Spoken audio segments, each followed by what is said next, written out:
একবার ধনে জিরে মৌরি বাটায় শীতকালে সবজি দিয়ে ভেটকির ঝোল বানিয়ে দেখুন, স্বাদ দুর্দান্ত হবে, কথা দিলাম। সবার প্রথমে ভেটকি মাছগুলো নুন আর হলুদ গুঁড়ো দিয়ে ভালো করে মাখিয়ে নিচ্ছি। এবার কড়াইতে সর্ষের তেল গরম করে কয়েকটা কুমড়ো বড়ি দিয়ে ভেজে তুলে নেব। এরপর ওই তেলেই ম্যারিনেট করা ভেটকি মাছগুলোকে দিয়ে একটু সময় নিয়ে এপিট ওপিট করে ভেজে নিচ্ছি। এবার ফোড়ন হিসেবে তেজপাতা, শুকনো লঙ্কা আর পাঁচফোড়নকে দিচ্ছি। ফোড়ন থেকে সুবাস বেরোলে কয়েকটা লম্বা সাইজের আলু দিয়ে হালকা ভেজে নিয়ে তাতে বড় সাইজের কেটে ধুয়ে রাখা সিম আর বেগুন দিয়ে ভালো করে সব কিছুকে ভেজে নেব। এবার তাতে ধনে জিরে মৌরি বাটার পেস্ট দিয়ে খুব ভালো করে কষিয়ে নিচ্ছি। তারপর তাতে পরিমাণ মতো জল দেব। এবার সব গুঁড়ো মশলাগুলোও দিয়ে দেব।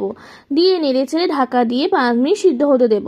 5 মিনিট পর ঢাকা খুলে ভেজে রাখা মাছ আর বড়ি দিয়ে দেবো আর দেবো একটু চিনি দিয়ে আরও 2-3 মিনিট ঢাকা দিয়ে দেবো। শেষে ঢাকা খুলে একটি বাটিতে তুলে গরম গরম ভাতের সাথে সার্ভ করব। ভিডিওটা ভালো লাগলে লাইক আর সাবস্ক্রাইব করতে ভুলবেন না যেন।